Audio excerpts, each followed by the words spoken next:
माता की। क्यों भाई, फिर से मोदी सरकार लानी है या नहीं लानी है? अगर मोदी सरकार लानी है तो ऐसा आवाज नहीं चलेगा। मेरे साथ दोनों हाथ उठाइए। 24 में मोदी जी को फिर से प्रधानमंत्री बनाने के संकल्प की मुट्ठी भींचिए और प्रचंड आवाज से बोलिए, भारत माता की, भारत माता की। मंच पर उपस्थित श्रीमान मनोहर लाल खट्टर जी, जिन्होंने हरियाणा में ढेर सारे परिवर्तनों का सूत्रपात किया है। मेरे साथ मंच पर उपस्थित हरियाणा भारतीय जनता पार्टी के अध्यक्ष और सांसद श्रीमान नायब सिंह सैनी जी, हरियाणा के गृह और स्वास्थ्य मंत्री भाई अनिल विज जी, मेरे मित्र और हरियाणा के प्रभारी सांसद श्रीमान विप्लव देव जी, केंद्रीय मंत्री परिषद में मेरे साथी राव इंद्रजीत सिंह जी, हरियाणा के मंत्रिमंडल के सदस्य श्रीमान कंवरपाल जी, बनवारी लाल जी, मूलचंद शर्मा जी, बहन कमलेश ढांढा जी, जेपी दलाल जी, कमल गुप्ता जी, संदीप सिंह जी और आज यहां पर बैठे हुए सारे सांसद विधायकगण और हरियाणा के हर जिले से आए हुए, इस अंत्योदय सम्मेलन में आए हुए प्यारे भाइयों बहनों माताओं और मेरे जिगर के टुकड़े जैसे युवा मित्रों को मेरा नमस्कार। सबसे पहले मैं हरियाणा की इस पावन धरती को प्रणाम करना चाहता हूं और आज तो मैं करनाल आया हूं। महान दानेश्वरी वीर योद्धा अमर कीर्ति के मालिक कर्णदेव की इस भूमि पर मैं कर्णदेव को याद कर प्रणाम सबसे पहले करना चाहता हूं। मित्रों, ये हरियाणा की भूमि किसानों की भूमि है, वीरों की भूमि। देश की सेनाएं और सुरक्षा बलों को सूची को उठाकर देख ले, देश के लिए अपना जान देने वाले लोगों की सूची उठाकर देख ले तो मेरा हरियाणा पूरे देश में नंबर 1 पर आता है, नंबर 1 पर आता है। यही हरियाणा है जहां गीता को भगवान श्री कृष्ण ने करोड़ों लोगों के कल्याण के लिए उद्घोषित किया। यही हरियाणा है जो कृषि और डेयरी का कीर्तिमान गढ़ने वाला राज्य बना और यही हरियाणा है जो भारत की भूख मिटाने के लिए अन्न का भंडार बनकर समग्र देश के गरीबों के पेट में अन्न पहुंचाने का काम करता है। ये हरियाणा की भूमि को मैं बार बार प्रणाम करता हूं। मित्रों, आज 5 नई जन कल्याणकारी योजनाएं हैं। उसमें एक योजना है मुख्यमंत्री तीर्थ यात्रा योजना। मैं आप सभी को कहता हूं कि हम सब देश भर के लोग सालों से राह देखते थे, मांग भी करते थे और प्रभु प्रार्थना भी करते थे कि 550 साल से अपमानित अवस्था में बैठे हुए रामलल्ला को अपना भव्य मंदिर मिल जाए। मुझे बताओ माताओं, भाइयों, बहनों, अयोध्या में मंदिर बनना चाहिए था या नहीं बनना चाहिए था समय पर? एक कांग्रेस पार्टी ने आजादी के इतने सालों तक राम मंदिर को लटकाकर, भटकाकर, अटका कर रखा। हरियाणा वालों ने मोदी जी को दूसरी बार प्रधानमंत्री बनाया। मोदी जी ने इसका भूमि पूजन किया और 22 जनवरी को उसकी प्राण प्रतिष्ठा भी नरेंद्र मोदी जी करने वाले हैं। मेरा आप सभी से आग्रह है कि अपने परिवार में जो बुजुर्ग है, ये तीर्थ यात्रा योजना का फायदा लेकर सभी के सभी लोग पहले रामलल्ला के दर्शन करने जाए, ऐसा मेरा आप सभी को आग्रह है। मित्रों, नरेंद्र मोदी सरकार केंद्र में और हरियाणा में मनोहर लाल खट्टर की सरकार, ये दोनों भारतीय जनता पार्टी की सरकार ने देश और हरियाणा को ये 9 सालों में आगे बढ़ाने के लिए कोई कसर नहीं छोड़ी। देश में मोदी जी के नेतृत्व में 7 IIT बने, 7 IIM बने, 15 एम्स बने, 390 यूनिवर्सिटियां बनी, 700 मेडिकल कॉलेज बने और 54,000 किलोमीटर नेशनल हाईवे की रचना नरेंद्र मोदी जी ने की। और इसी तर्ज पर मनोहर लाल जी ने हरियाणा में 77 नए कॉलेज बनाए, 13 यूनिवर्सिटियां बनाई, 8 मेडिकल कॉलेज बनाए, 2 नए एयरपोर्ट बनाए, 16 नए अस्पताल बनाए और 28,000 किलोमीटर से ज्यादा इतने छोटे से हरियाणा में 28,000 किलोमीटर से ज्यादा रोड बनाने का काम मनोहर लाल खट्टर सरकार ने। मैं आज कांग्रेसियों को कहना चाहता हूं, विकास कैसे होता है वो समझना है तो नरेंद्र मोदी सरकार और मनोहर लाल खट्टर सरकार के एक एक दिन का पन्ना उलट कर देख लो। मित्रों, आज जब मैं यहां आया हूं तब मैं तो मनोहर लाल जी को बधाई देना चाहता हूं। सरकार की वर्षगांठ हो या हरियाणा की वर्षगांठ हो, इसको मनाने का एक गरीब कल्याण से अच्छा कोई और तरीका हो ही नहीं सकता। भारतीय जनता पार्टी को हमारे स्वर्गीय नेता दीनदयाल जी ने एक मंत्र दिया है, अंतिम मंत्र दिया, अंत्योदय का मंत्र दिया है। उन्होंने कहा है किसी भी प्रदेश या देश, इसका विकास का पैमाना सबसे ऊपर की सीढ़ी पर खड़े हुए व्यक्ति से नहीं होता है, समाज में सबसे गरीब व्यक्ति कितना खुश है इसी से होता है। और ये गरीब कल्याण सम्मेलन, अंत्योदय सम्मेलन जो रखा है वो इसलिए उचित है कि इतने छोटे से प्रदेश के अंदर 45 लाख लोगों को ये डबल इंजन की सरकार मोदी जी और मनोहर जी की जोड़ी ने 45 लाख लोगों के जीवन के अंदर उजाला फैलाने का काम किया है। उनका एक एक कदम गरीब कल्याण के लिए आगे बढ़ा, एक एक निर्णय गरीब कल्याण के लिए आगे बढ़ा और 40 लाख गरीब परिवारों को ऑटो मोड पर बीपीएल कार्ड देने का, रेशन कार्ड देने का काम मनोहर जी ने सरकार ने किया है। मित्रों, नरेंद्र मोदी सरकार ने 20 लाख किसानों को उनके बैंक अकाउंट में हर साल 6,000 रुपया पहुंचाकर लगभग 4500 करोड़ रुपया हर साल देने का काम नरेंद्र मोदी सरकार ने किया है। 30 लाख से अधिक नल के कनेक्शन दिए गए, 85 लाख से अधिक आयुष्मान भारत के कार्ड और अब इसको चिरायु आयुष्मान भारत में 17 लाख लोग आज नए जोड़ने का काम हमारे नेता और मुख्यमंत्री मनोहर जी ने किया है।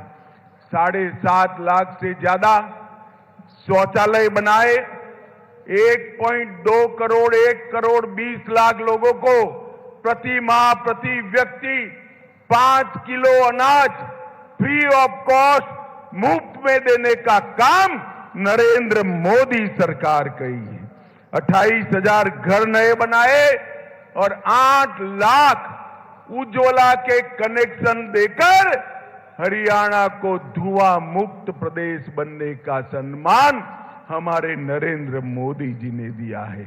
मित्रों, ये गरीब कल्याण जो आगे बढ़ाया, अब मनोहर जी ने आज ही घोषणा कर दी, वृद्धावस्था दिव्यांगजन सबको 2725 रुपया देते थे, नए साल में उनको 3,000 रुपया देने की घोषणा हमारे मनोहर जी ने कर दी है।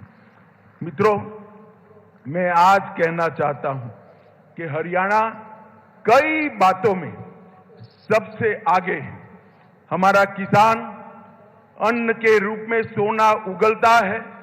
यहां के खिलाड़ी स्वर्ण पदक और रजत पदक की झड़ी लगा देते हैं और हरियाणा देश में चावल का सबसे बड़ा निर्यातक अगर कोई बना है तो हमारा हरियाणा बना है।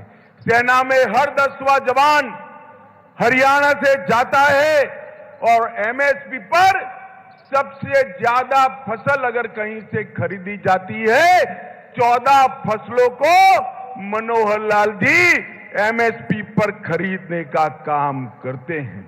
लाल डोरों के भीतर मालिकाना हक देने वाला देश में सबसे पहला राज्य हरियाणा बना। पढ़ी लिखी पंचायतों वाला सबसे पहला राज्य हरियाणा बना। महिलाओं की 50% भागीदारी वाला पहला राज्य हरियाणा बना। सभी ग्राम घरों में पेयजल पहुंचाने वाला पहला राज्य हरियाणा बना और सबसे पहला आयुष विश्वविद्यालय बनाने वाला राज्य भी हरियाणा बना। पूरे देश में प्रति व्यक्ति जीएसटी कलेक्शन हरियाणा का सबसे ज्यादा है और देश की अर्थव्यवस्था में इतने छोटे से प्रदेश का 4% का योगदान है और खाद्यान्न देने में छोटा आकार होने के बावजूद भी देश में दूसरे नंबर पर मेरा हरियाणा है और दूध के उत्पादन में तीसरे नंबर पर है। मित्रों, 400 से ज्यादा फॉर्च्यून कंपनियों के मुख्यालय अपने गुरुग्राम में हैं और लॉजिस्टिक सुविधा देने में भी हरियाणा दूसरे नंबर पर आता है देश में, ये दूसरे नंबर में। मैं पूछना चाहता हूं हुड्डा जी को, हुड्डा जी 9 साल में ये विकास हुआ है, ये दिखाई पड़ता है या अभी भी आंखें बंद है? आपने क्या किया था? भय, भ्रष्टाचार और भूख का शासन दिया था। हुड्डा जी आते थे तो बेफाम भ्रष्टाचार होता था। दामाद की सेवा में हरियाणा की भूमि की नीलामी होती थी और चौटाला जी आते थे तो कानून और व्यवस्था की परिस्थिति खराब हो जाती। ये दोनों ने सरकारी भर्तियों में भ्रष्टाचार तो किया ही, अपने चट्टो बट्टों को नौकरी देने का काम किया। भारतीय जनता पार्टी की मनोहर सरकार ने जिसका मेरिट है उसके घर पर इसको नियुक्ति पत्र देकर एक काणे पैसे के बगैर नौकरी देने का काम भारतीय जनता पार्टी की सरकार ने। एक आता था तो अपने जिले का विकास करता था, दूसरा आता था तो अपने जिले का विकास करता था, मगर भारतीय जनता पार्टी ने पूरे हरियाणा का विकास करने का काम भारतीय जनता पार्टी ने किया है। मित्रों, मोदी जी के नेतृत्व में भारत को यश दिलाने का काम, अभी अभी आपने देखा होगा चंद्रयान भारत का चंद्रमा पर पहुंच गया। मुझे बताओ भाइयों बहनों, चंद्रमा चंद्रयान पहुंचा, हम सबको आनंद हुआ है या नहीं हुआ है? जोर से बोलिए, हुआ है या नहीं हुआ है? G20 में सारे राष्ट्राध्यक्ष हमारे प्रधानमंत्री की वाहवाही करते हैं। राष्ट्रपिता की समाधि पर जाकर सारे देश के राष्ट्राध्यक्ष राष्ट्रपिता को श्रद्धांजलि देते हैं। हर भारतीय का हृदय गर्व से हो जाता है। अरे हरियाणा तो दिल्ली से नजदीक है। मैं आप सभी को कहता हूं, अब तो 1000 किलोमीटर घूमने की भी परमिशन मनोहर लाल जी ने दे दी है। ये नई पार्लियामेंट देखना भाई, अंग्रेज बनाकर छोड़कर गए थे, 75 साल तक किसी को याद नहीं आया। मोदी जी ने राजपथ को कर्तव्य पथ भी बनाया और नई पार्लियामेंट बनाकर समग्र देश का माथा ऊंचा करने का काम नरेंद्र मोदी जी ने किया है। और ये माताएं बहनें इतनी बड़ी संख्या में बैठी हैं, आपका आशीर्वाद मिले भारतीय जनता पार्टी को। अब तक किसी भी पार्टी ने विधानसभा और लोकसभा के मंच पर 33% माताओं को, बहनों को रिजर्वेशन, आरक्षण देने की बात नहीं की थी। भारतीय जनता पार्टी ने मातृशक्ति को 33% रिजर्वेशन देकर नीति निर्धारण में हिस्सेदार बनाने का काम किया है। मित्रों, G20 की सफलता भारतीय जनता पार्टी की सरकार को समग्र विश्व में भारत की स्वीकृति लाने में सफलता मिली है।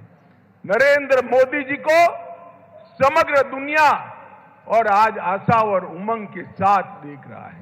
अफ्रीकन यूनियन को G20 का सदस्य बनाने से ही देश भर के सभी गरीब राष्ट्रों को एक नए नेता के रूप में नरेंद्र मोदी जी को देखने का एक दृष्टिकोण मिला है।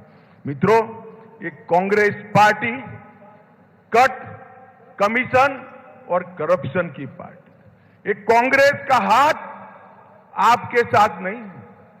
कांग्रेस का हाथ हरियाणा की जनता के साथ नहीं है। कांग्रेस का हाथ जीजा के साथ था और प्रदेश की जनता बिचारी खाली हाथ थी।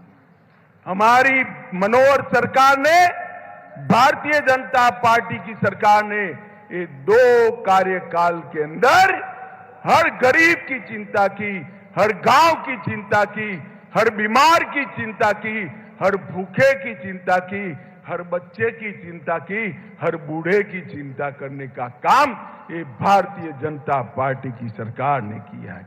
दरबारी दामाद और डीडर की 3D सरकार से भारतीय जनता पार्टी ने बहुत बड़ा परिवर्तन लाकर हरियाणा को विकसित राज्य बनाने का काम किया है। मैं फिर से एक बार जोर से ताली बजा जाऊं, मैं मनोहर जी को इसके लिए बहुत बहुत साधुवाद और बधाई देना चाहता हूं।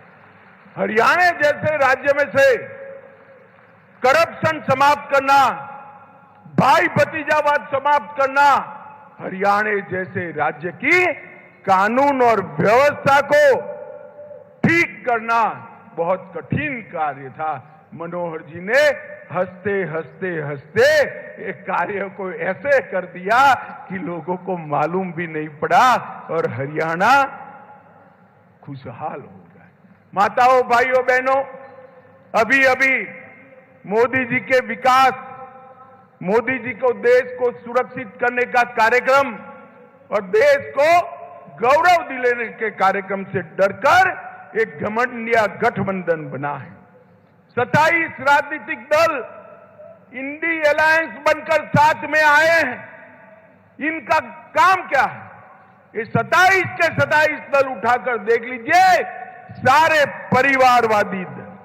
किसी को अपने बेटे को सेट करना है, किसी को अपने बेटे को प्रधानमंत्री बनाना है, किसी को अपने बेटे को एजेंसियों से बचाना है और किसी को अपने बेटे को मुख्यमंत्री बनाना है और किसी को मैडम का वफादार बनना है। ये लोग भला कर सकते हैं क्या? जरा जोर से बोलो, देश के गरीबों का, देश की 130 करोड़ की जनता का ये लोग भला कर सकते हैं क्या? मैं आज यहां पूछने आया हूं, हुड्डा साहब, आपकी दोनों जगह सरकारें थी, हरियाणा में भी थी और देश में थी। सोनिया मनमोहन सरकार ने 10 साल के अंदर हरियाणा को सिर्फ 40,000 करोड़ रुपया डिवोल्यूशन और ग्रांट इन एड के माध्यम से दिया था।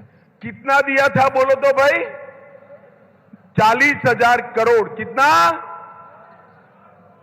मोदी जी ने 40,000 करोड़ से बढ़ाकर 1,32,000 करोड़ रुपया ये 9 साल में दिया।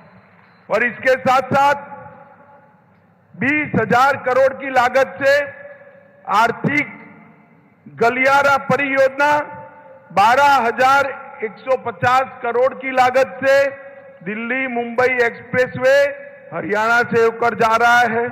64,000 करोड़ की लागत से कुंडली मानेसर पलवल एक्सप्रेसवे का उद्घाटन हो चुका है। 19 किलोमीटर लंबा द्वारका एक्सप्रेसवे को गुरुग्राम का उद्घाटन पहले खंड का हो चुका है। Western dedicated freight corridor Rewari Madar station का उद्घाटन हो चुका है और इसके साथ साथ 21,000 करोड़ रुपया रेलवे में लगाए हैं और अन्य 20,594 करोड़ का 700 मेगावाट की क्षमता का इकाई बिजली उत्पादन का स्थापने का काम नरेंद्र मोदी सरकार ने किया है। 2G इथेनॉल बायो रिफाइनरी का उद्घाटन किया।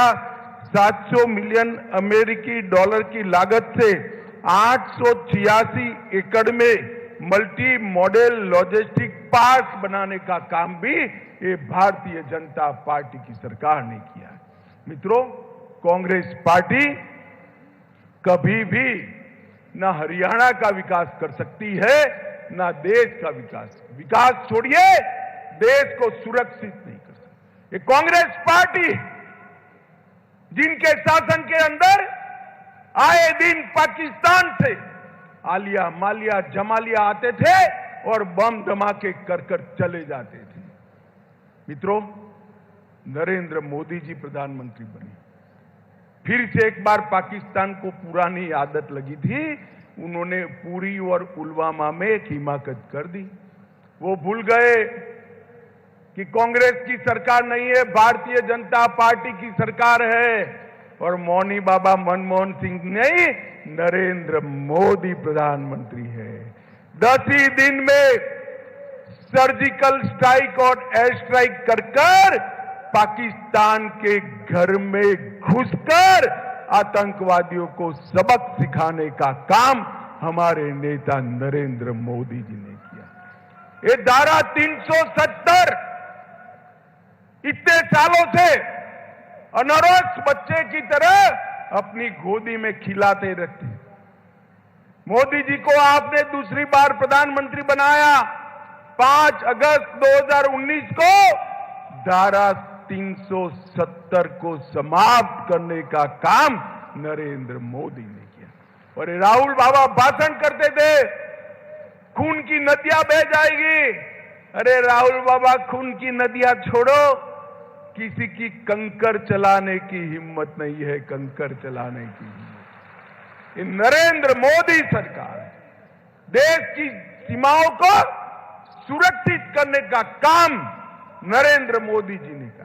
देश की सेनाओं का आधुनिकीकरण करने का काम नरेंद्र मोदी सरकार ने की और सीमाओं पर इंफ्रास्ट्रक्चर बनाकर हमारी सेनाओं को सुविधा देने का काम भी नरेंद्र मोदी ने किया है। और ये हरियाणा तो सेना के जवानों से भरा हुआ प्रदेश है। नरेंद्र मोदी जी ने इतने सालों से एक मांग थी 1 रैंक 1 पेंशन की, एक कांग्रेस पार्टी कभी पूरी नहीं की।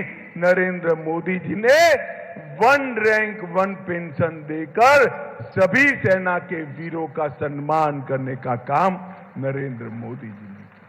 माताओं, भाइयों और बहनों, आने वाले दिनों में देश और हरियाणा दोनों जगह चुनाव आने वाला है। एक और कांग्रेस भ्रष्टाचार, तुष्टीकरण और जातिवाद की फरियाद, और दूसरी ओर भारतीय जनता पार्टी है जो भारतीय जनता पार्टी लोगों के विकास के काम करती है। मुझे बताइए, आने वाले चुनाव में फिर से एक बार मोदी जी को प्रधानमंत्री बनाएंगे? जरा जोर से बोलिए, बनाएंगे? कमल के निशान पर बटन दबाएंगे? हरियाणा की सभी सीटों पर कमल खिलाएंगे?